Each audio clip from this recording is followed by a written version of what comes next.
서연아, 카드 승인 좀 해줘. 급해. 이혼 조정 조서에 도장을 찍고 법원을 나온 지 불과 20분 만에 온 문자였습니다. 3억 8천만 원 수입차 결제 승인 요청이 휴대폰 화면에 떠 있었어요. 그 순간 시댁 가족 채팅방에는 새며느리 환영 사진이 연달아 올라왔습니다. 우리 새며느리 세린이에요. 예쁘죠? 전시장에서 웃고 있는 시어머니와 새며느리, 그리고 전 남편의 모습이 보였어요. 저는 조용히 카드사에 전화를 걸었습니다. 카드 분실 신고하려고 하는데요. 10장 다요. 사연 시작하기 전에 무료로 할 수 있는 구독과 좋아요로 응원 부탁드립니다. 그렇게 하시면 행운이 찾아갑니다. 이 사연을 들으시는 분들은 항상 건강하시길 바랍니다. 오늘의 사연 시작합니다. 이혼 조정 조서에 마지막 도장을 찍고 법원 계단을 천천히 내려왔습니다. 발걸음이 무거웠지만 마음은 오히려 가벼워진 느낌이었어요. 드디어 끝났다는 안도감이 몸 전체로 퍼져나갔습니다. 그때 주머니 속 휴대폰이 진동했어요. 화면을 확인하니 카드 승인 요청 알림이 떠 있었습니다. 고객님의 카드로 결제 승인 요청이 있습니다. 금액 3억 8천만 원. 가맹점 프리미엄 모터스 강남점. 승인하시겠습니까? 저는 걸음을 멈췄습니다. 3억 8천만 원이라는 숫자가 눈에 들어오지 않았어요. 화면을 다시 보니 승인 요청 시간이 이혼 조정이 성립된 지 불과 20분 후였습니다. 이게 뭐지? 혼잣말이 나왔어요. 프리미엄 모터스 강남점이라는 이름이 익숙했습니다. 시댁에서 차를 살 때 자주 가던 수입차 전시장이었거든요. 그 순간 또 다른 알림이 떴습니다. 시댁 가족 단체 채팅방에 사진이 올라온 거였어요. 저는 이미 그 채팅방에서 나왔다고 생각했는데 아직 남아 있었나 보네요. 사진을 확인하니 웬 젊은 여자가 전말숙과 팔짱을 끼고 웃고 있었습니다. 그 여자 옆에는 강도훈이 서 있었어요. 전말숙이 카메라를 향해 손을 흔들며 말했습니다. 우리 새 며느리 세린이에요. 예쁘죠? 그 다음 사진에는 세 사람이 고급 승용차 앞에 서 있었습니다. 번호가 없는 새 차였어요. 시어머니가 계약서 같은 서류를 들고 있었고 직원으로 보이는 남자가 옆에서 차량 옵션을 설명하는 모습이었습니다. 백세린이 키득거리며 말했습니다. 어머니, 정말 감사해요. 이런 좋은 차를 선물로 주시다니. 전말숙이 백세린의 어깨를 토닥이며 대답했습니다. 우리 새 며느리한테 이 정도는 해줘야지. 앞으로 우리 가족이잖아. 강도훈이 차보닛을 만지며 웃었습니다. 역시 어머니가 안목이 좋으세요. 세린이가 정말 좋아할 것 같아요. 저는 휴대폰 화면을 번갈아 보며 상황을 파악하려 했어요. 카드 승인 요청과 시댁 가족들의 차 구매 현장이 같은 시간에 일어났다는 건 우연이 아니었습니다. 그때 전화가 걸려왔어요. 화면에 강도훈이라는 이름이 떴습니다. 저는 전화를 받지 않았어요. 곧이어 문자가 왔습니다. 서연아, 카드 승인 좀 해줘. 급해. 저는 문자를 보고 코웃음을 쳤습니다. 방금 전까지 이혼 서류에 도장을 찍고 있던 남자가 이제 와서 카드 승인을 해달라고 연락하다니요. 다시 전화가 걸려왔어요. 이번에는 전말숙이었습니다. 저는 이 전화도 받지 않았어요. 잠시 후 또 문자가 도착했습니다. 서연이야, 우리 새 며느리 차 사는 거야. 가족끼리 뭘 그렇게 따져. 승인만 해주면 돼. 저는 휴대폰을 주머니에 넣고 계단을 다시 내려갔습니다. 머릿속에서 여러 가지 생각이 돌았어요. 이혼이 성립된 지 20분 만에 제 카드로 3억 8천만 원짜리 차를 사려 한다는 것이 믿어지지 않았습니다. 카페에 들어가 자리에 앉았어요. 휴대폰을 다시 꺼내 카드 앱에 접속했습니다. 가족 카드로 등록된 카드가 정확히 10장 있었어요. 모두 실시간 사용 가능 상태였습니다. 그동안 저는 이 카드들을 가족을 위한 배려라고 생각했어요. 강도훈과 전말숙, 그리고 시댁 식구들이 급할 때 쓸 수 있도록 해둔 거였죠. 하지만 이제는 상황이 달랐습니다. 전화가 또 걸려왔어요. 이번에는 모르는 번호였습니다. 받지 않으려다가 혹시 몰라서 받았어요. 여보세요? 백세린의 목소리였습니다. 언니, 저 세린이에요. 갑자기 연락드려서 죄송해요.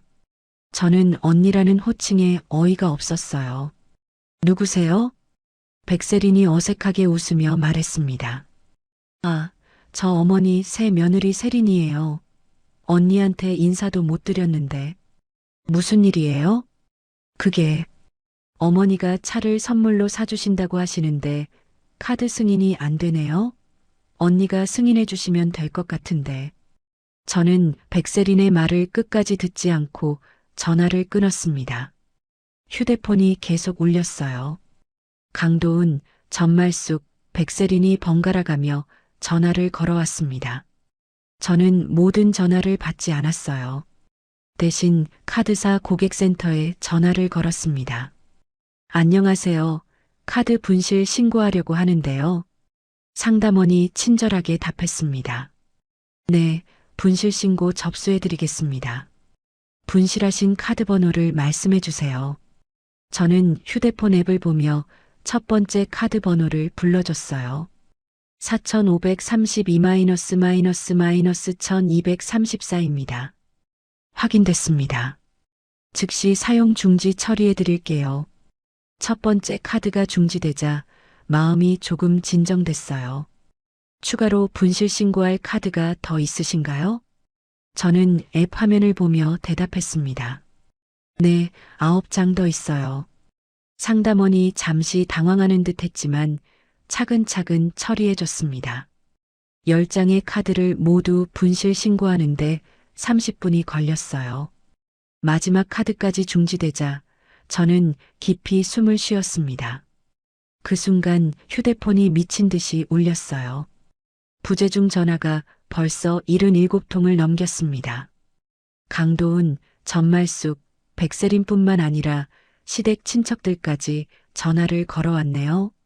저는 휴대폰을 무음으로 설정하고 가방에 넣었습니다. 카페 창밖을 보니 해가 지고 있었어요. 오늘 하루가 정말 길었습니다. 이혼 서류에 도장을 찍던 순간부터 지금까지의 시간이 꿈 같았어요. 하지만 이제야 진짜 제 인생이 시작되는 것 같았습니다. 가방에서 이혼 조정조서 사본을 꺼내 다시 봤어요. 제 이름 옆에 찍힌 도장이 선명했습니다. 그리고 카드 분실 신고 접수 문자들이 휴대폰에 차례로 도착했어요. 저는 작게 웃었습니다.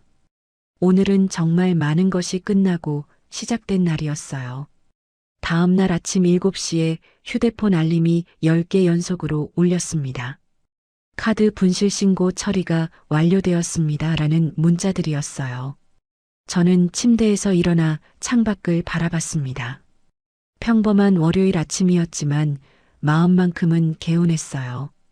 그런데 8시가 되자 전화가 걸려왔습니다. 강도훈이었어요. 서연아, 지금 뭐 하는 거야? 강도훈이 목소리를 높이며 말했습니다. 무슨 말씀이세요? 카드 분실 신고가 뭐야? 우리 위장 이혼한 거 알잖아. 저는 휴대폰을 귀에서 살짝 떼었어요. 위장 이혼이라는 말이 믿어지지 않았거든요. 위장 이혼이요? 무슨 소리예요? 뭘 모르는 척해. 어제 법원에서 서류만 정리한 거고 우리는 여전히 가족이라고. 강도훈이 숨을 헐떡이며 계속했습니다. 세린이 차 사는 거 당신도 알고 있었잖아. 그런데 갑자기 카드를 막아버리면 어떡해. 저는 가만히 듣고 있었어요. 강도훈의 말이 얼마나 말이 안 되는지 확인하고 싶었거든요. 법원에서 이혼 조정을 받았는데 그게 위장 이혼이라고요? 그러니까 형식적인 거였다고. 세린이 임신했는데 차도 없으면 어떻게 병원을 다녀. 강도훈이 말끝을 흐리며 변명을 늘어놨어요. 그럼 본인 돈으로 사세요. 저는 차분하게 대답했습니다. 아, 지금 장난해? 3억이 넘는 돈을 어디서 구해? 저도 모르겠어요. 저는 이제 남남이잖아요. 저는 전화를 끊었습니다. 곧이어 전말숙에게서 전화가 왔어요. 서연이야, 우리 얘기 좀 하자. 전말숙이 평소보다 낮은 목소리로 말했습니다.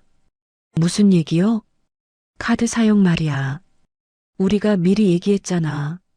세린이 차 사는 거 너도 찬성했다고. 저는 어이가 없어 웃음이 나왔어요. 언제 제가 찬성했다고 하셨나요? 왜 그래? 가족끼리 서로 도와야지. 전말숙이 목소리를 높였습니다. 저희는 이제 가족이 아니에요. 법적으로 정리됐으니까요. 법적으로 뭐가 어쩌고. 마음이 중요하지. 마음도 이미 정리했어요. 저는 이 전화도 끊었습니다. 그런데 10분 후에 모르는 번호로 전화가 걸려왔어요. 언니, 저 세린이에요. 백세린이 밝은 목소리로 말했습니다. 뭔 일이에요? 언니, 어제 일은 오해가 있었던 것 같아요. 저희가 미리 말씀드렸어야 했는데. 백세린이 애교 섞인 목소리로 계속했어요. 무슨 오해요? 차 사는 거요. 원래 어머니가 언니한테 미리 말씀드렸다고 하셨거든요. 그런 얘기 들은 적 없는데요. 아, 그럼 지금이라도 승인해 주시면 안 될까요? 저 임신했거든요. 백세린이 마지막 카드를 꺼내며 말했습니다. 임신 축하드려요. 그런데 카드는 이미 분실 처리됐어요. 언니, 제발요. 저희 아기 때문에라도. 저는 전화를 끊었습니다. 점심시간이 되자 회사 동료가 다가왔어요. 서연 씨, 혹시 개인적인 문제 있어요? 김 과장이 조심스럽게 물었습니다. 무슨 말씀이세요? 아침에 어떤 분이 전화를 했는데 서연 씨가 가족을 곤란하게 만들고 있다고 하더라고요. 저는 가슴이 철렁했어요. 회사까지 전화를 했다는 말이었거든요. 가족분인가요? 김 과장이 걱정스런 표정으로 물었습니다. 이혼한 전 시댁이에요. 신경 쓰지 마세요. 아, 그런 거였군요. 그래도 업무에 지장 없게 조심하세요. 김 과장이 돌아가고 나서 저는 깊이 생각했어요. 이 일이 회사까지 번질 줄은 몰랐거든요. 오후 2시쯤 또 전화가 걸려왔습니다. 이번에는 시댁 큰아버지였어요. 서연이야, 큰아버지다. 안녕하세요. 얘야, 가족끼리 왜 이렇게 으르렁거리고 그래? 도훈이가 울면서 전화했더라. 큰아버지가 중재하는 목소리로 말했습니다. 무슨 일로 우시던가요? 카드 막은 거 말이야. 세린이가 임신해서 차가 급히 필요하다는데 이미 이혼했으니까 더 이상 제가 도와드릴 일은 없을 것 같아요. 얘야, 그래도 정은 있지 않겠어? 피 한 방울 안 섞인 사이라도 몇 년을 가족으로 지냈는데. 큰아버니가 감정에 호소하며 말했어요. 정이 있었다면 이혼하지 않았겠죠. 저는 단호하게 대답했습니다. 그래도 임신한 애가. 죄송하지만 전화 끊을게요. 저는 통화를 마쳤습니다. 하지만 전화는 계속 걸려왔어요. 시댁 친척들, 강도훈의 친구들, 심지어 제가 모르는 사람들까지 번갈아 가며 연락했습니다. 오후 5시에는 백세린이 직접 회사 앞에 나타났어요. 로비에서 기다리고 있다가 제가 나오자 뛰어왔습니다. 언니, 잠깐만요. 백세린이 숨을 헐떡이며 저를 붙잡았어요. 왜 여기까지 와요? 언니, 제발 도와주세요. 저 정말 임신했거든요. 백세린이 배를 만지며 말했습니다. 그건 축하할 일이지 제가 도울 일은 아니에요. 언니가 카드를 막아서 계약이 취소될 것 같아요. 백세린이 눈물을 흘리기 시작했어요. 원래 계약 자체가 잘못된 거였어요. 언니, 우리 아기 생각해서라도. 아기는 아기 아빠가 책임지세요. 저는 돌아서서 걸어갔습니다. 뒤에서 백세린이 큰 소리로 외쳤어요. 언니, 이러시면 안 돼요. 우리 가족인데. 주변 사람들이 쳐다봤지만 저는 그냥 지나갔습니다. 집에 도착해서 휴대폰을 확인하니 부재중 전화가 40통이 넘었어요. 문자도 50개가 쌓여 있었습니다. 저는 모든 메시지를 캡처해서 폴더에 저장했어요. 시간 순서대로 정리하면서 패턴을 파악했습니다. 처음에는 위장이혼이라고 우기더니 나중에는 사전 허락을 받았다고 바뀌었어요. 그 다음에는 임신을 이유로 동정을 유발하려 했고 마지막에는 가족애를 내세웠습니다. 저는 노트에 이 모든 과정을 기록했어요. 단순한 가족 갈등이 아니라는 확신이 들었거든요. 강도훈과 전말숙, 백세린이 각자 다른 이유를 대면서도 결국 같은 목적을 향해 움직이고 있었어요. 제 카드로 차를 사는 것 말이에요. 저는 메모를 다시 읽어보며 생각했습니다. 이들이 이렇게까지 집요하게 나오는 이유가 뭘까요? 3억 8천만 원이라는 돈이 그들에게는 정말 큰 돈이겠지만 그래도 이건 너무 노골적이었어요. 그때 또 전화가 걸려왔습니다. 강도훈이었어요. 서연아, 마지막으로 한 번만 더 얘기하자. 강도훈이 피곤한 목소리로 말했습니다. 할 말 없어요. 서연아, 진짜 마지막이야. 카드 승인만 해주면 다신 연락 안 할게. 이미 분실 처리됐다고 했잖아요. 분실 신고 취소하면 되잖아. 강도훈이 다시 목소리를 높였어요. 왜 제가 그걸 해야 하나요? 왜 이렇게 나와? 우리가 언제 당신한테 못했어. 저는 전화를 끊었습니다. 그리고 휴대폰을 무음으로 설정한 뒤 서랍에 넣어뒀어요. 오늘 하루만으로도 충분히 많은 기록이 쌓였거든요. 이제 이 모든 자료를 어떻게 활용할지 생각해 볼 차례였습니다. 사흘째 되는 날 아침 회사 이메일을 확인하다가 이상한 메일을 발견했습니다. 발신자는 프리미엄 모터스 강남점이었어요. 제목은 중요한 서류 전달이었습니다. 메일을 열어보니 암호가 걸린 첨부 파일이 있었어요. 본문에는 간단한 메시지만 적혀 있었습니다. 윤서연 고객님, 요청하신 서류를 보내드립니다. 암호는 귀하의 생년월일입니다. 저는 생년월일을 입력해 파일을 열어봤어요. 그 안에는 리스 계약 초안과 내부 결제 요청 이력이 들어 있었습니다. 첫 번째 문서는 제 이름으로 작성된 계약서였어요. 하지만 서명란에는 제 사인이 아닌 다른 필체가 적혀 있었습니다. 두 번째 문서에는 강도훈이 제 인감 이미지를 요청했다는 기록이 있었어요. 날짜를 보니 이혼 조정 하루 전이었습니다. 세 번째 문서가 가장 충격적이었어요. 내부 결제 라인에서 고객 본인 확인 필요라는 의견이 적혀 있었거든요. 저는 이메일을 보낸 사람에게 즉시 답장을 보냈습니다. 이 서류들은 왜 저에게 보내주신 건가요? 답장은 금세 왔어요. 고객님, 저는 담당 딜러 박민수입니다. 혹시 통화 가능하신지요? 저는 메일에 적힌 번호로 전화를 걸었습니다. 여보세요, 박민수입니다. 남자 목소리가 들렸어요. 메일 보내주신 분이죠? 왜 이런 서류를 저에게 보내신 거예요? 실은 말씀드리기 어려운 상황이에요.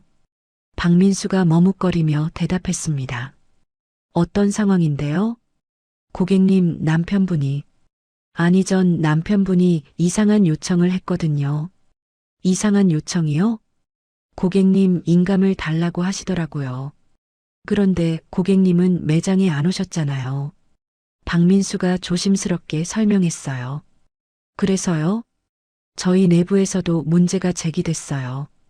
본인 확인이 안 된다고. 그럼 계약을 안 하면 되는 거 아닌가요?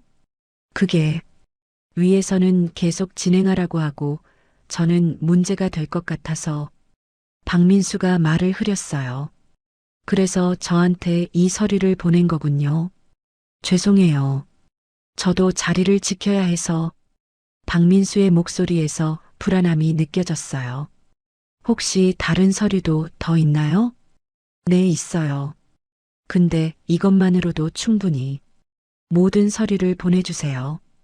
제가 확인해 볼게요. 진짜요? 그럼 저는 문제 없는 거죠? 박민수가 안도하는 목소리로 물었습니다. 일단 보내주시면 확인해 보겠어요.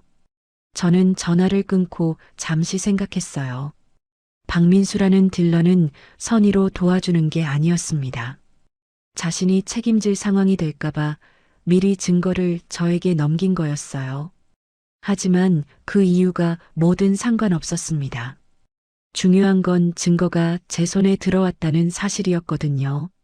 점심시간에 김 과장이 다가왔어요. 서연 씨, 오늘 또 전화 왔어요. 또요? 네, 이번엔 다른 분이었는데. 서연 씨가 감정적으로 문제가 있다고 하더라고요. 김 과장이 걱정스럽게 말했습니다. 감정적 문제요? 이혼 스트레스로 판단력이 흐려졌다고 가족들이 걱정하고 있다고 하던데 저는 이제 패턴이 보였어요. 강도훈과 시댁 식구들이 저를 문제적 인물로 만들려 하고 있었습니다. 과장님, 혹시 그런 전화가 또 오면 받지 마세요. 저는 정상적으로 업무하고 있으니까요. 그럴게요. 그런데 정말 괜찮아요? 김 과장이 제 얼굴을 살펴봤어요. 네, 괜찮아요. 오히려 지금이 가장 정신이 맑아요. 오후에 박민수에게서 두 번째 메일이 왔습니다. 이번에는 더 많은 서류가 첨부돼 있었어요. 강도훈이 제 신분증 사본을 요청한 기록, 제 전화번호로 위장해서 연락한 내역, 심지어 제가 승인했다는 거짓 통화 녹음까지 있었습니다. 녹음 파일을 들어보니 여자 목소리가 제 목소리인 척하며 계약에 동의한다고 말하고 있었어요. 백세린의 목소리였습니다. 저는 모든 파일을 캡처하고 인쇄해서 정리했어요. 시간 순서대로 배열하니 하나의 완벽한 시나리오가 나왔습니다. 이혼 전부터 계획된 사기였다는 게 명확했어요.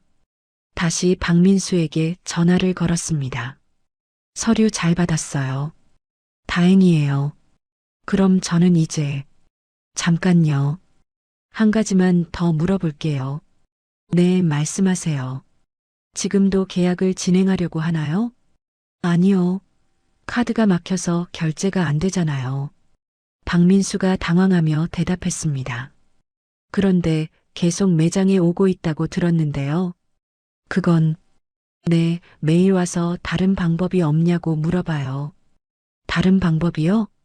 현금이나 다른 카드로 할 수 있냐고. 근데 3억이 넘는 돈을 현금으로는. 박민수가 말끝을 흐렸어요. 혹시 서류를 더 만들려고 하지는 않았나요? 아, 그건 더 이상은 안 만든다고 했어요. 너무 위험하다고. 저는 박민수의 말에서 확신을 얻었어요. 이들이 아직도 포기하지 않고 있다는 것과 더 큰 문제를 일으킬 가능성이 있다는 걸 말이에요. 박민수 씨, 혹시 경찰이 와도 이 서류들 다 보여줄 수 있어요? 경찰이요? 왜 경찰이? 박민수가 놀란 목소리로 물었습니다. 혹시 모르니까요. 준비는 해두셔야죠. 그럼 저도 문제가 되는 건 아니죠? 증거를 제공해 주신 거니까 오히려 도움이 될 거예요. 저는 전화를 끊고 모든 자료를 다시 검토했어요. 이제 감정적인 문제가 아니라 법적인 문제라는 게 분명해졌습니다. 강도훈과 전말숙, 백세린이 계획적으로 저를 이용해 사기를 치려 했다는 증거가 충분했어요. 저는 이혼할 때 받았던 변호사 명함을 꺼냈습니다. 서태경 변호사였어요. 내일 아침에 연락해서 상담을 받아보기로 했습니다. 이제 혼자 감당할 일이 아니라는 걸 깨달았거든요. 그날 밤 강도훈에게서 마지막 전화가 왔어요. 서연아, 진짜 마지막이야. 제발 승인만 해줘. 이미 말했잖아요. 분실 처리됐다고. 그럼 다시 만들어. 강도훈이 소리를 질렀어요. 왜 제가 그래야 하죠? 아, 지금 장난하는 거야? 우리가 얼마나 급한 상황인데. 그건 제 문제가 아니에요. 저는 차분하게 대답했습니다. 서연아, 진짜 후회하게 만들어줄 거야. 강도훈이 협박조로 말했어요. 협박으로 들리는데요. 협박? 이게 협박으로 들려? 네, 그리고 이 통화 녹음되고 있어요. 저는 진짜로 녹음을 하고 있었어요.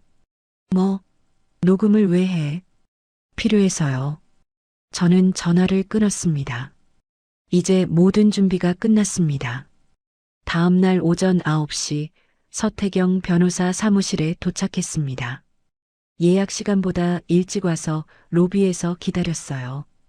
가방 안에는 정리해둔 모든 자료가 들어 있었습니다. 윤서연 씨 맞으시죠? 서태경 변호사가 직접 나와서 저를 맞았어요. 40대 초반으로 보이는 남성이었습니다. 네, 안녕하세요. 사무실로 들어가자 서태경 변호사가 차를 권했어요. 이혼 축하드려요. 그런데 뭔가 문제가 생겼나 보네요. 서태경 변호사가 편안한 목소리로 물었습니다. 네, 좀 복잡해요. 저는 가방에서 파일을 꺼내 책상 위에 놓았어요. 일단 이것부터 봐주세요. 서태경 변호사가 파일을 펼쳐보기 시작했습니다. 카드 승인 요청 화면, 분실 신고 접수 문자, 시댁 가족들의 연락 기록을 차례로 확인했어요. 흥미롭네요. 이혼 직후에 바로 이런 일이 생겼다고요? 네, 조정 성립되고 20분 만에 승인 요청이 왔어요. 그리고 이건 뭔가요? 서태경 변호사가 프리미엄 모터스에서 받은 서류를 가리켰어요. 전 남편이 제 인감을 요구했다는 기록이에요. 그리고 제 목소리로 위조한 통화 녹음도 있어요. 서태경 변호사가 녹음 파일을 들어봤습니다. 백세린이 제 목소리를 흉내내며 계약에 동의한다고 말하는 소리였어요. 이건 명백한 사기 시도네요. 서태경 변호사가 고개를 끄덕였습니다. 저도 그렇게 생각해요. 그런데 이 딜러는 왜 자료를 넘겨준 거죠? 자기 보호용인 것 같아요. 문제가 될까 봐서요. 그럼 증거 능력은 충분하겠네요. 서태경 변호사가 자료들을 다시 살펴봤어요. 변호사님, 저는 이제 어떻게 해야 하나요? 우선 이걸 카드 문제나 가족 분쟁으로 보면 안 돼요. 이건 사기 미수와 문서 위조 시도가 결합된 범죄예요. 서태경 변호사가 단호하게 말했습니다. 범죄요? 네, 분실 신고 이후에도 계속 계약을 진행하려 한 것부터가 문제거든요. 저는 변호사의 말을 듣고 마음이 정리됐어요. 이제 감정적으로 대응할 일이 아니라는 게 분명해졌습니다. 그럼 어떤 순서로 진행하면 될까요? 카드사, 전시장, 경찰 대응을 따로따로 하지 말고 하나의 시나리오로 묶어야 해요. 서태경 변호사가 메모를 하며 설명했어요. 하나의 시나리오요? 네, 이건 단발적인 사건이 아니라 계획된 범죄거든요. 증거들을 시간 순서대로 정리해서 전체 그림을 보여줘야 해요. 알겠어요. 그리고 서연 씨는 이제 사건의 당사자가 아니라 절차를 설계하는 위치에 서야 해요.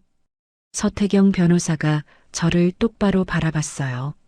절차를 설계한다는 게 무슨 뜻이죠? 감정적으로 대응하지 말고 법적 절차에 따라 차근차근 진행하는 거예요. 가압류 가능 시점, 형사 고소 타이밍, 모든 걸 계산해서 움직이는 거죠. 저는 변호사의 말에 고개를 끄덕였어요. 이제야 제대로 된 방향이 보이는 것 같았습니다. 언제부터 시작할까요? 당장 오늘부터요. 우선 딜러부터 공식 진술을 받아야 해요. 서태경 변호사가 전화를 들었어요. 박민수 씨죠? 서태경 변호사입니다. 제가 윤서연 씨 대리인인데요. 전화 너머로 박민수의 당황하는 목소리가 들렸어요. 네네. 변호사님, 오늘 오후에 만나서 정식 진술서를 작성하시죠. 어차피 하셔야 할 일이에요. 그럼 제가 문제가 되는 건 아니죠? 증거를 제공해 주신 거니까 오히려 도움이 될 거예요. 다만 정확한 사실관계는 정리해야죠. 서태경 변호사가 전화를 끊고 저를 봤어요. 오후 3시에 딜러 만나고 그 다음에 카드사 방문해서 상세한 사용 기록을 받아오세요. 네. 그리고 시댁에서 연락 오면 이제 받지 마세요. 모든 연락은 저를 통해서 하라고 하세요. 알겠어요. 점심시간에 회사로 돌아오니 또 전화가 와 있었어요. 이번에는 전말숙이었습니다. 전화를 받자마자 전말숙이 소리를 질렀어요. 서연이야, 도대체 뭐라는 거야? 무슨 말씀이세요? 변호사가 우리한테 연락했다며. 뭔 변호사야? 저는 침착하게 대답했습니다. 제 변호사예요. 변호사를 왜 써? 가족끼리 얘기하면 될 일을. 저희는 이제 가족이 아니에요. 아, 지금 미친 거야? 차 하나 때문에 이렇게까지 할 거야? 전말숙이 화를 내며 계속 소리쳤어요. 차 하나가 아니라 3억 8천만 원이에요. 그리고 제 허락도 없이 제 이름으로 계약하려 한 거고요. 그깟 돈이 뭐가 중요해? 우리 세린이 임신했다고. 그럼 본인들 돈으로 사세요. 본인들 돈은 무슨, 당신이 도와줘야지. 저는 더 이상 들을 필요가 없다고 생각했어요. 어머니, 앞으로는 제 변호사한테 연락하세요. 서태경 변호사님이에요. 뭐라고? 변호사한테 연락하라고?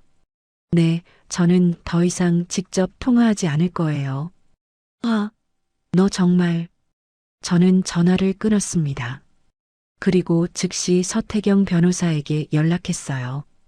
변호사님, 시어머니가 연락했어요. 뭐라고 하던가요? 변호사한테 연락하라고 했더니 화내면서 끊었어요. 좋아요.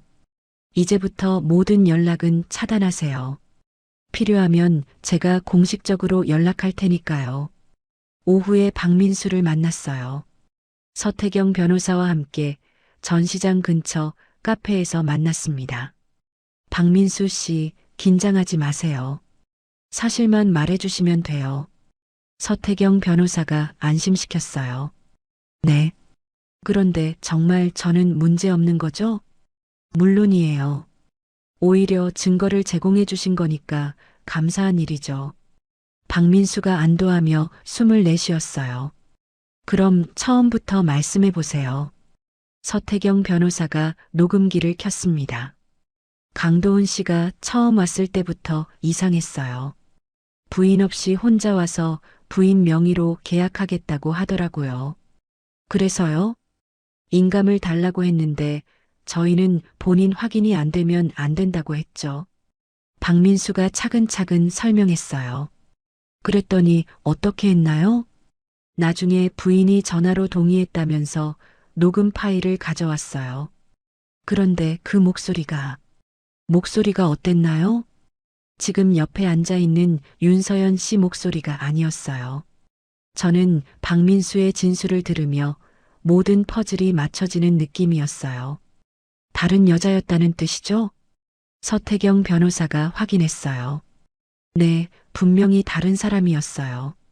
그래서 저희 팀장한테 보고했죠. 팀장은 뭐라고 했나요? 처음에는 진행하지 말라고 했는데 나중에 갑자기 진행하라고 바뀌었어요.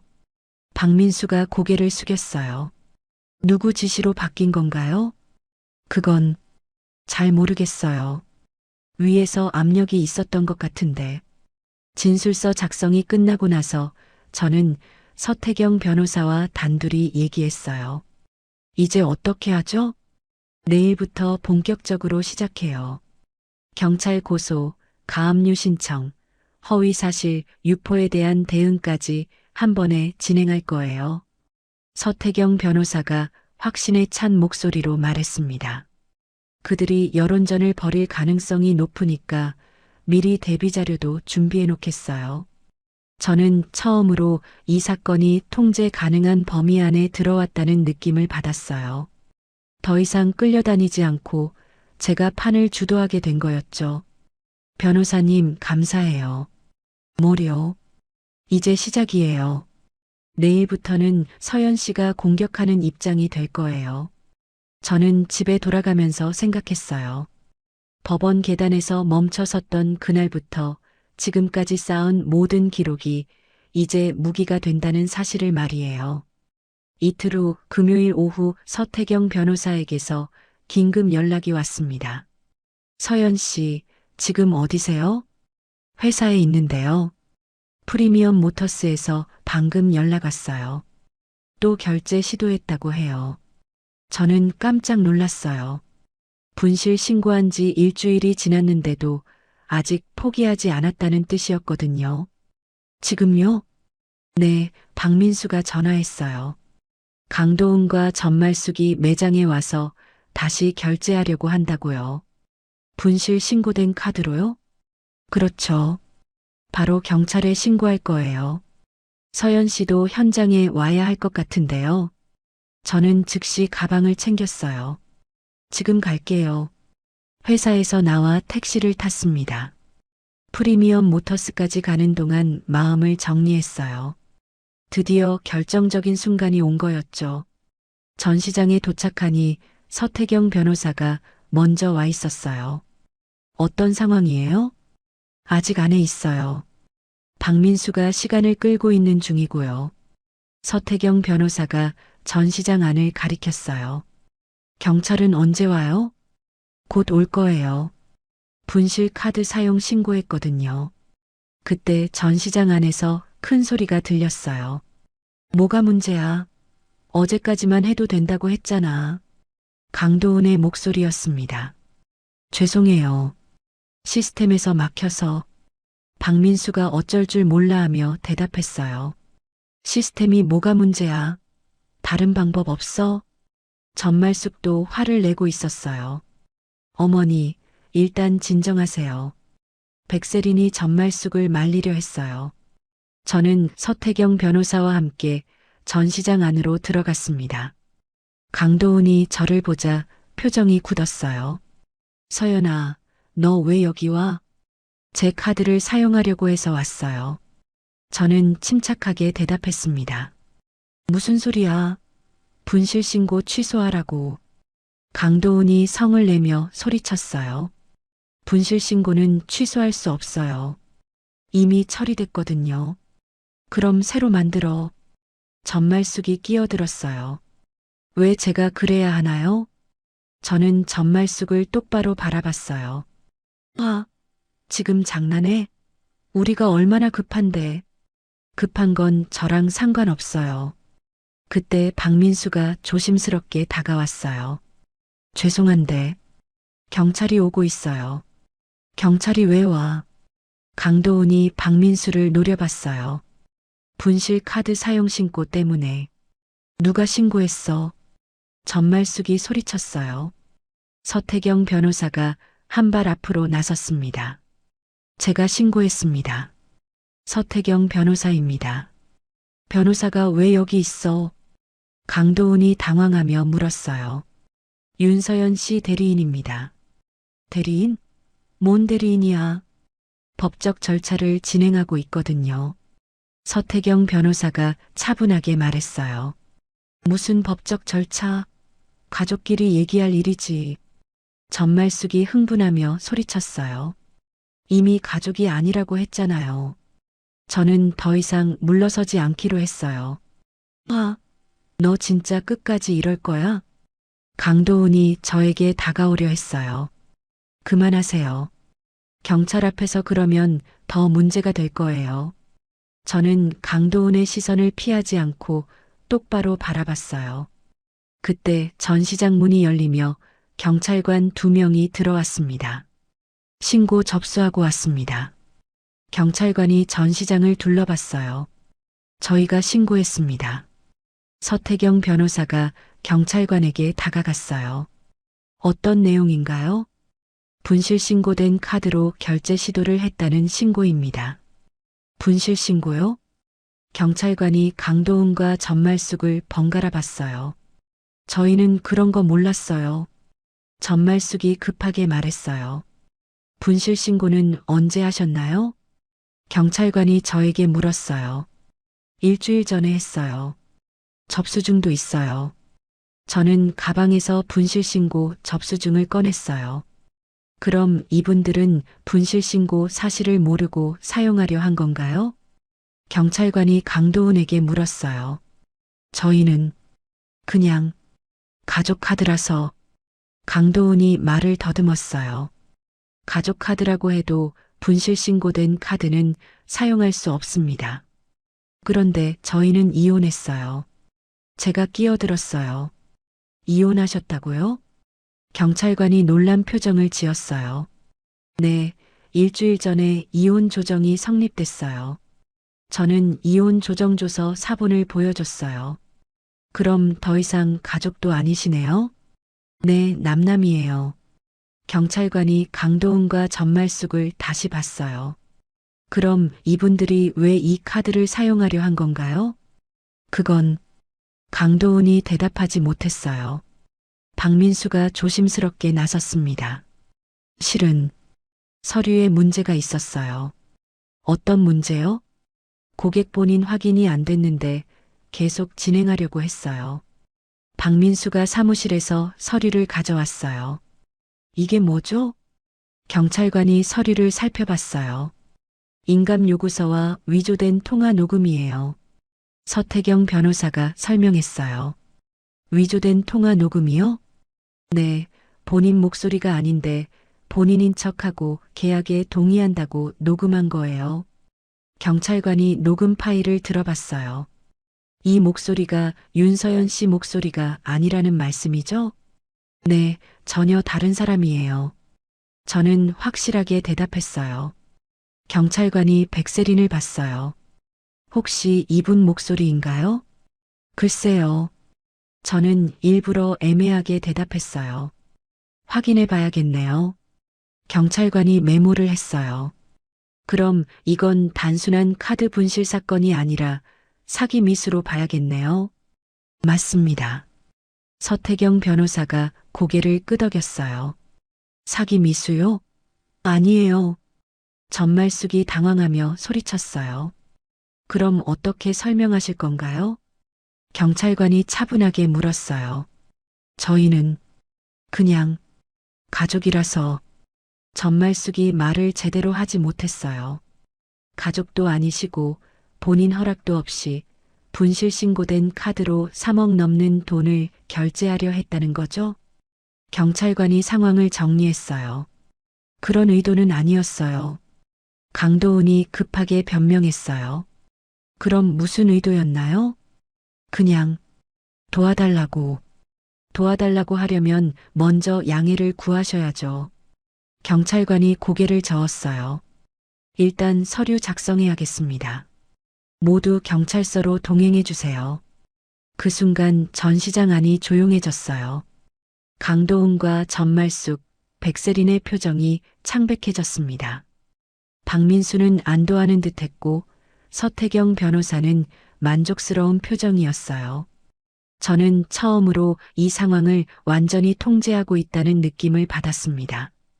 더 이상 끌려다니거나 방어하는 입장이 아니었어요. 서연아, 정말 이럴 거야? 강도훈이 마지막으로 저에게 물었어요. 네, 끝까지 이럴 거예요. 저는 주저하지 않고 대답했습니다. 경찰차가 전시장 앞에 멈췄고 우리는 모두 경찰서로 향했어요. 가장 조용한 자리에서 가장 많은 증거를 준비한 사람이 이기는 거였습니다. 경찰서에서 조사가 시작되자 모든 게 빠르게 정리됐습니다. 윤서연 씨, 증거 자료가 정말 완벽하네요. 담당 형사가 감탄하며 말했어요. 시간 순서대로 정리해뒀거든요. 저는 가방에서 정리해둔 파일들을 꺼냈어요. 카드 승인 요청 시간, 분실 신고 접수 시간, 딜러 진술서, 위조 통화 녹음까지. 이 정도면 사기 미수는 확실하고요. 형사가 서류들을 살펴보며 고개를 끄덕였어요.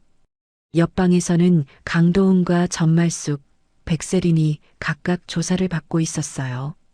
서로 다른 진술을 하고 있다는 게 금세 드러났습니다. 강도훈 씨는 부인이 미리 동의했다고 하고, 전말숙 씨는 가족 간 일이라고 하고, 백세린 씨는 자기는 모르는 일이라고 하네요. 형사가 웃으며 말했어요. 진술이 다 다르네요. 그럼 당연히 거짓말하는 사람이 있다는 거죠. 서태경 변호사가 끼어들었어요. 1시간 후 형사가 조사 결과를 정리해 줬어요. 이건 명백한 사기 미수예요. 그리고 문서 위조 혐의도 추가됩니다. 문서 위조요? 네, 위조 통화 녹음이 결정적이에요. 백세린 씨가 윤서연 씨 행세를 한 게 확인됐거든요. 저는 속이 시원했어요. 그럼 이제 어떻게 되나요? 일단 강도훈, 전말숙 씨는 사기 미수로 입건되고 백세린 씨는 문서 위조로 추가 입건됩니다. 구속은요? 서태경 변호사가 물었어요. 증거가 명확하니까 구속영장 신청할 예정이에요. 경찰서를 나오면서 서태경 변호사가 말했어요. 서연 씨, 완벽했어요. 이렇게 깔끔하게 끝나는 경우는 드물거든요. 다행이에요.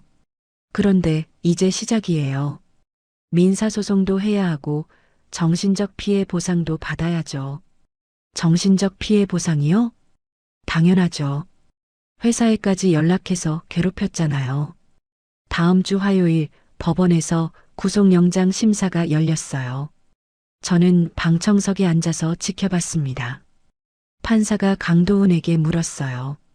피의자는 이혼 후에도 전 배우자 명의로 3억 원이 넘는 차량을 구매하려 했다는 게 맞습니까? 그게 가족이었으니까.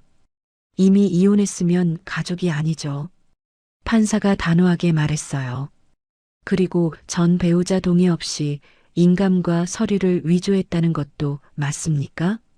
위조는 아니고 녹음 파일에서 다른 사람이 본인 행세를 한 것으로 확인됐습니다. 강도훈이 더 이상 변명하지 못했어요. 구속을 결정합니다.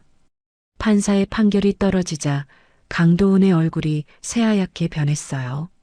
전말숙과 백세린도 같은 결과였습니다. 법정을 나오면서 강도훈이 저를 봤어요. 서연아, 이렇게까지 할 거였어? 당연하죠. 제 허락도 없이 3억 원을 쓰려고 했는데요. 저는 당당하게 대답했어요. 진짜 끝까지 이럴 거야? 네, 끝까지 이럴 거예요. 강도훈이 수갑을 찬 채로 끌려갔어요. 한 달 후 민사소송 결과도 나왔어요. 서연 씨 완전 승소예요. 서태경 변호사가 기뻐하며 말했어요. 정신적 피해 보상금 2천만 원, 변호사 비용 전액, 그리고 공개 사과문까지 다 인정됐어요. 공개 사과문이요? 네, 회사에 연락해서 괴롭힌 것에 대한 공개 사과문이에요. 사과문이 게재된 날 회사 동료들이 저에게 다가왔어요. 서연 씨, 정말 대단해요. 김 과장이 엄지손가락을 들어 보였어요. 뭐가 대단해요? 혼자서 저 큰 사건을 이렇게 깔끔하게 정리하다니. 도움을 많이 받았어요. 그래도 처음에 증거를 차근차근 모은 건 서연 씨 덕분이잖아요. 그날 오후 회사에서 깜짝 승진 발표가 있었어요. 윤서연 대리 과장으로 승진입니다. 부장님이 직접 발표했어요. 위기 관리 능력이 뛰어나다는 평가를 받았어요. 모든 동료들이 박수를 쳐줬어요. 저녁에 집에 돌아와서 거울을 봤어요. 몇 달 전과는 완전히 다른 사람이 된 것 같았습니다. 휴대폰을 보니 오래된 친구에게서 연락이 와 있었어요. 서연아, 소식 들었어. 정말 잘했다. 시원하더라. 고마워. 정말 다행이야. 이제 새로운 시작이네. 축하해. 저는 창밖을 바라보며 생각했어요. 법원 계단에서 승인 요청 알림을 받던 그날부터 지금까지가 꿈 같았습니다. 그때 제가 멈춰서서 기록을 시작한 선택이 오늘의 결과를 만들었어요. 이제 저는 제 인생의 모든 승인 버튼을 스스로 누를 수 있게 됐습니다. 누군가 허락을 구해야 하는 사람이 아니라 허락을 해주는 사람이 된 거죠. 통장에는 보상금이 들어와 있었고 승진까지 했어요. 무엇보다 중요한 건 다시는 누구에게도 끌려다니지 않겠다는 확신이었습니다. 카드는 이제 제 이름으로만 된 하나만 남겼어요. 10장이나 되던 가족 카드는 모두 사라졌고 제 삶도 완전히 정리됐습니다. 이 모든 과정이 복수가 아니라 주도권을 되찾은 과정이었어요. 그리고 그 주도권은 이제 영원히 제 것이 될 거예요.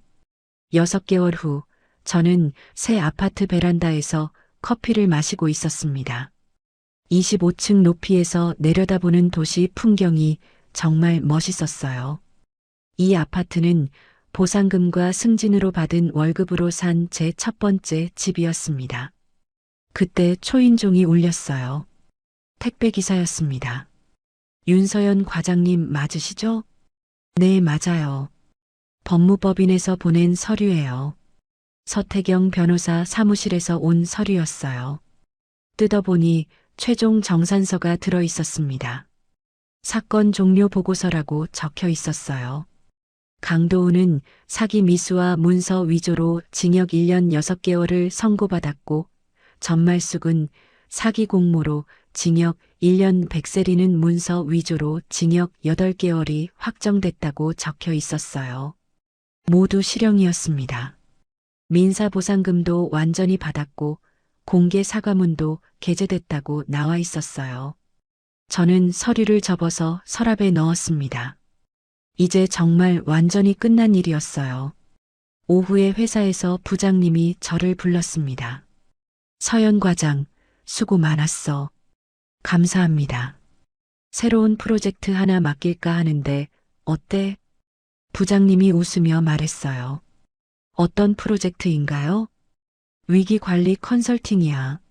서연 과장 경험을 살려서 다른 회사들 도와주는 거지. 정말요? 회사에서 서연 과장을 위기관리 전문가로 키우고 싶어 해. 어떻게 생각해? 저는 망설이지 않고 대답했어요. 좋아요. 해보겠습니다. 저녁에 김 과장과 동료들이 축하 모임을 열어줬어요. 서연 과장, 정말 멋있어요. 신입 직원이 눈을 반짝이며 말했어요. 뭐가 멋있어요? 혼자서 그 큰 문제를 해결하셨잖아요. 혼자가 아니었어요. 변호사님도 계셨고, 그래도 처음에 증거 모으고 대응한 건 과장님이잖아요. 김 과장이 맥주잔을 들어 올렸어요. 서연 과장을 위해 건배. 건배. 모두들 잔을 부딪혔어요. 집에 돌아오는 길에 편의점에 들렀습니다. 우유와 빵을 사려고 했는데 계산대에서 익숙한 목소리가 들렸어요. 언니, 정말 오랜만이네요. 돌아보니 백세린이었어요. 많이 야위어 보였습니다. 세린 씨네요. 저는 담담하게 인사했어요. 언니 정말 죄송해요. 백세린이 고개를 숙이며 말했어요. 이미 끝난 일이에요. 언니 덕분에 정신 차렸어요. 지금은 편의점에서 일하면서 새로 시작하고 있어요. 그렇구나. 임신도 거짓말이었어요. 그냥 동정받으려고. 백세린이 눈물을 훔쳤어요. 알고 있었어요. 언니는 어떻게 알았어요? 시간이 안 맞았거든요. 임신했다고 할 때랑 이혼 날짜를 계산해 보니까요. 백세린이 더 고개를 숙였어요. 정말 죄송해요. 언니가 좋은 사람이었는데. 이제 새로 시작하세요. 저도 그렇게 하고 있으니까요. 저는 계산을 하고 나왔습니다. 집에 와서 거울을 보니 예전과는 완전히 다른 사람이 서 있었어요. 눈빛이 달랐습니다. 이제는 누구 눈치도 보지 않는 눈빛이었어요. 휴대폰에 메시지가 와 있었어요. 서태경 변호사였습니다. 서연 씨, 모든 절차 완료됐어요. 정말 수고하셨어요. 감사해요. 변호사님 덕분이에요. 다음에 또 만나요. 이제 서연 씨는 완전히 자유예요. 저는 휴대폰을 내려놓고 창밖을 바라봤어요. 이제 저는 제 인생을 완전히 되찾았습니다. 누구의 허락도 필요 없고 누구에게 휘둘리지도 않는 인생을요. 그날 밤 저는 일기를 썼어요. 오늘로 모든 게 끝났다. 강도은과 전말숙, 백세리는 모두 자신들이 한 일의 대가를 치르고 있다. 나는 이제 완전히 자유롭다. 법원 계단에서 멈춰 섰던 그날이 내 인생의 전환점이었다. 그날 제대로 된 선택을 했기 때문에 오늘의 내가 있을 수 있었다. 앞으로는 누구도 나를 이용하지 못할 것이다. 나는 이제 내 인생의 주인이다. 일기를 덮고 잠자리에 들었습니다. 내일부터는 새로운 프로젝트가 시작됩니다. 위기 관리 전문가로서의 첫 걸음이었어요. 제가 겪었던 일들이 이제는 다른 사람들을 도와줄 수 있는 경험이 될 거예요. 저는 더 이상 피해자가 아닙니다. 이제는 다른 피해자들을 도와줄 수 있는 사람이 된 거죠. 잠들기 전에 마지막으로 생각했어요. 내 인생의 승인 버튼은 이제 영원히 내가 누른다. 6개월 후, 저는 새 아파트 베란다에서 커피를 마시고 있었습니다. 25층 높이에서 내려다보는 도시 풍경이 정말 멋있었어요. 이 아파트는 보상금과 승진으로 받은 월급으로 산 제 첫 번째 집이었습니다. 그때 초인종이 울렸어요. 택배기사였습니다. 윤서연 과장님 맞으시죠? 네, 맞아요. 법무법인에서 보낸 서류예요. 서태경 변호사 사무실에서 온 서류였어요. 뜯어보니 최종 정산서가 들어 있었습니다. 사건 종료 보고서라고 적혀 있었어요. 강도우는 사기 미수와 문서 위조로 징역 1년 6개월을 선고받았고 전말숙은 사기 공모로 징역 1년, 백세리는 문서 위조로 징역 8개월이 확정됐다고 적혀 있었어요. 모두 실형이었습니다. 민사보상금도 완전히 받았고 공개 사과문도 게재됐다고 나와 있었어요. 저는 서류를 접어서 서랍에 넣었습니다. 이제 정말 완전히 끝난 일이었어요. 오후에 회사에서 부장님이 저를 불렀습니다. 서연 과장, 수고 많았어. 감사합니다. 새로운 프로젝트 하나 맡길까 하는데 어때? 부장님이 웃으며 말했어요. 어떤 프로젝트인가요? 위기관리 컨설팅이야. 서연 과장 경험을 살려서 다른 회사들 도와주는 거지. 정말요? 회사에서 서연 과장을 위기관리 전문가로 키우고 싶어 해. 어떻게 생각해? 저는 망설이지 않고 대답했어요. 좋아요. 해보겠습니다. 저녁에 김 과장과 동료들이 축하 모임을 열어줬어요. 서연 과장, 정말 멋있어요. 신입 직원이 눈을 반짝이며 말했어요. 뭐가 멋있어요? 혼자서 그 큰 문제를 해결하셨잖아요. 혼자가 아니었어요. 변호사님도 계셨고, 그래도 처음에 증거 모으고 대응한 건 과장님이잖아요. 김 과장이 맥주잔을 들어 올렸어요. 서연 과장을 위해 건배. 건배. 모두들 잔을 부딪혔어요. 집에 돌아오는 길에 편의점에 들렀습니다. 우유와 빵을 사려고 했는데 계산대에서 익숙한 목소리가 들렸어요. 언니, 정말 오랜만이네요. 돌아보니 백세린이었어요. 많이 야위어 보였습니다. 세린 씨네요. 저는 담담하게 인사했어요. 언니 정말 죄송해요. 백세린이 고개를 숙이며 말했어요. 이미 끝난 일이에요. 언니 덕분에 정신 차렸어요. 지금은 편의점에서 일하면서 새로 시작하고 있어요. 그렇구나. 임신도 거짓말이었어요. 그냥 동정받으려고. 백세린이 눈물을 훔쳤어요. 알고 있었어요. 언니는 어떻게 알았어요? 시간이 안 맞았거든요. 임신했다고 할 때랑 이혼 날짜를 계산해 보니까요. 백세린이 더 고개를 숙였어요.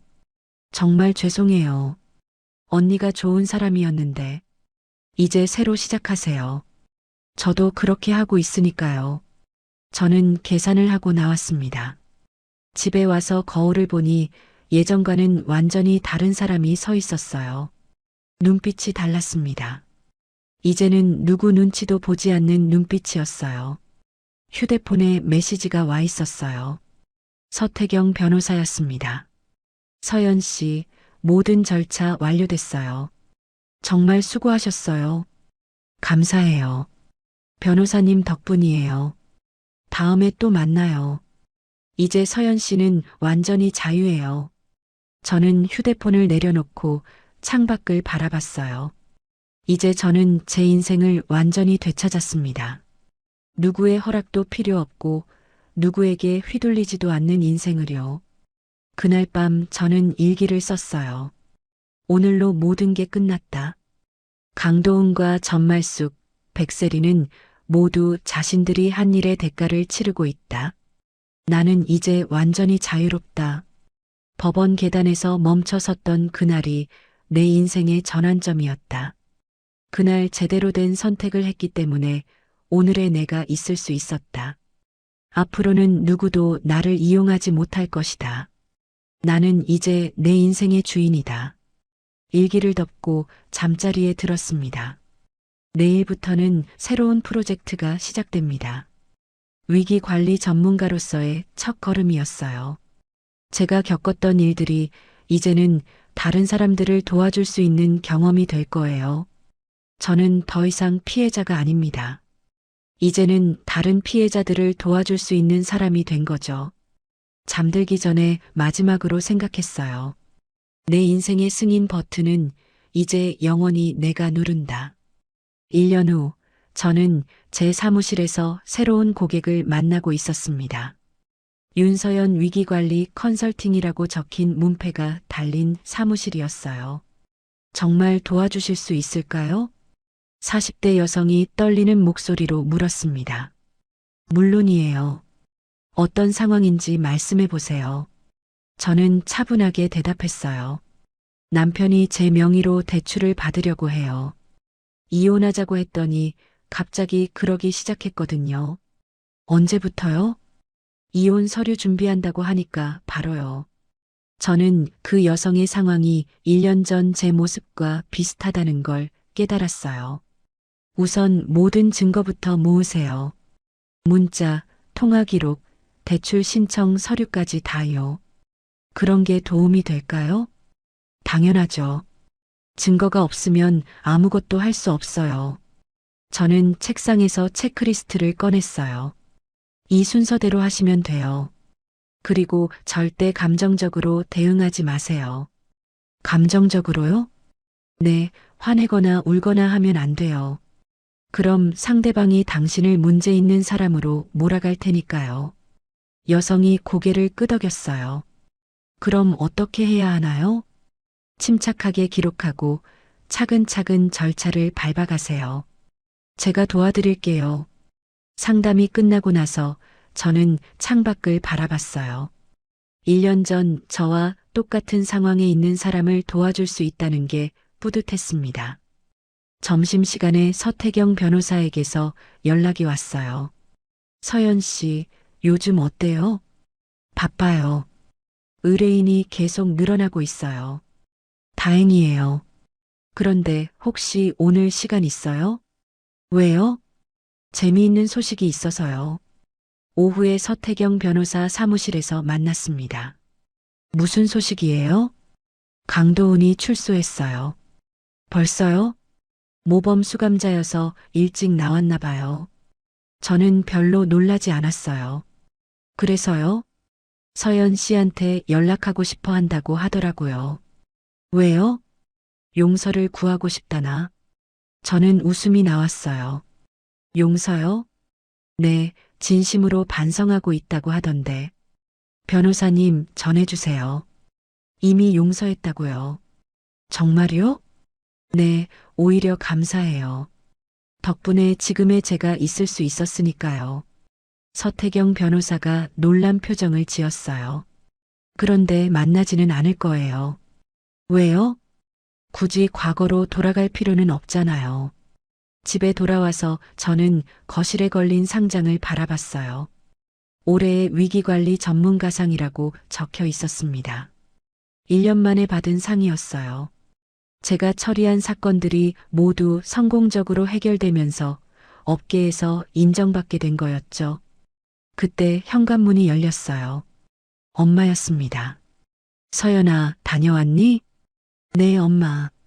오늘도 고객 만났어? 네, 새로운 분이 오셨어요. 엄마가 부엌으로 가면서 말했어요. 우리 딸 정말 대단해.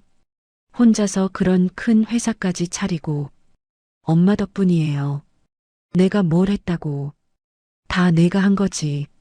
저는 엄마의 말을 들으며 생각했어요. 1년 전만 해도 저는 누군가의 허락을 받아야 하는 사람이었어요. 지금은 다른 사람들에게 길을 제시해주는 사람이 됐습니다. 저녁을 먹으면서 엄마가 물었어요. 서연아, 요즘 누구 만나는 사람 있어? 아직요. 언제까지 혼자 살 거야? 아직은 혼자가 편해요. 그래도 좋은 사람 만나면. 엄마, 저는 이제 누군가가 필요해서 만나는 게 아니라 정말 좋아서 만날 거예요. 엄마가 제 얼굴을 바라봤어요. 확실히 달라졌구나. 뭐가요? 눈빛이 달라졌어. 예전엔 불안해 보였는데 지금은 확신에 차 보여. 저는 미소를 지었어요. 당연하죠. 이제는 제가 제 인생의 주인이니까요. 밤에 혼자 앉아서 1년 전을 떠올렸어요. 법원 계단에서 승인 요청 알림을 받았던 그날부터 지금까지가 정말 꿈 같았습니다. 그때 제가 카드를 분실 신고한 선택이 오늘의 모든 것을 만들어낸 거였어요. 일기장을 펼쳐서 썼습니다. 1년 전 오늘 나는 법원 계단에서 멈춰섰다. 그때의 선택이 내 인생을 완전히 바꿨다. 강도훈과 전말숙, 백세리는 모두 자신들이 한 일의 대가를 치렀다. 나는 복수를 한 게 아니라 주도권을 되찾은 것이다. 이제 나는 다른 사람들이 같은 상황에서 벗어날 수 있도록 도와주고 있다. 이것이 내가 찾은 진짜 의미 있는 일이다. 앞으로도 계속 이런 일을 할 것이다. 누군가의 승인을 기다리는 사람이 아니라 승인을 해주는 사람으로 살아갈 것이다. 일기를 덮고 창밖을 바라봤어요. 도시의 불빛들이 반짝이고 있었습니다. 내일도 새로운 하루가 시작될 거예요. 누군가는 제게 도움을 요청할 것이고 저는 그들에게 희망을 줄 수 있을 거예요. 이제 저는 제 인생의 모든 승인 버튼을 스스로 누릅니다. 누구의 허락도 필요 없고 누구에게도 휘둘리지 않아요. 제가 선택한 삶, 제가 만든 성공, 제가 찾은 의미, 이 모든 것이 진짜 제 것입니다. 그날 밤 저는 가장 깊이 잠들 수 있었어요. 더 이상 무서울 게 없었거든요. 이제 저는 완전히 자유로운 사람입니다. 그리고 그 자유를 다른 사람들과 나누는 사람이기도 하죠. 이 이야기는 복수가 아니라 주도권을 되찾은 기록이었습니다. 그리고 그 주도권은 이제 영원히 제 것이 될 거예요. 여러분, 윤서연의 이야기가 끝났습니다. 법원 계단에서 승인 요청 알림을 받았던 그 순간부터 시작된 이 이야기는 한 여성이 어떻게 자신의 인생 주도권을 되찾았는지 보여주었습니다. 서연이 보여준 가장 중요한 것은 감정이 아닌 기록으로 대응한 지혜였어요. 화내거나 울지 않고 차근차근 증거를 모으고 절차를 밟아간 결과 완전한 승리를 얻을 수 있었죠. 때로는 우리 인생에서도 누군가 허락도 없이 우리 것을 가져가려 할 때가 있어요. 그럴 때 서연처럼 침착하게 대응한다면 반드시 이길 수 있습니다. 이제 서연은 자신과 같은 어려움에 처한 사람들을 도와주며 더 큰 의미를 찾아가고 있어요. 피해자에서 도움을 주는 사람으로 성장한 거죠. 여러분도 서연처럼 당당하게 여러분 인생의 승인 버튼을 스스로 누르시길 바랍니다. 이야기를 끝까지 들어주신 분이 계시다면 잘 들었다고 댓글 하나만 남겨주세요. 감사합니다.